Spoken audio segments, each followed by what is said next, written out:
हुजूर फरमाते हैं दो दोस्त इकट्ठे रहते थे, नेकियां करते थे, नमाज पढ़ते थे, इबादत करते थे, एक में कोताही रह गई, कोई गलती बड़ी हो।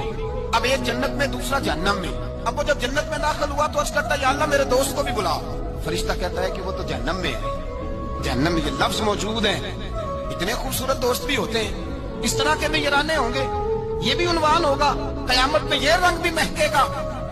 ए अल्लाह दोस्त को भेज दे जन्नत में, तो हुक्म होगा कि वो तो जहन्नम में है, उसके लिए तो दोज़ख का फैसला हुआ है। मुस्तफा करीम फरमाते हैं वो दोस्त अर्ज करेगा अल्लाह क्या लफ्ज है, क्या हुस्न है। कहेगा रब करीम से कहो कि या उसे जन्नत में भेज दे या मुझे भी जहन्नम में भेज दे। वो जन्नत मेरे किस कारी जिथे यार नजर ना आवे, ते वो दोज़ख मैनू लख बहिश्तां जिथे सोना आवे जावे। कहा फिर मेरे लिए अभी वही फैसला हो जाए।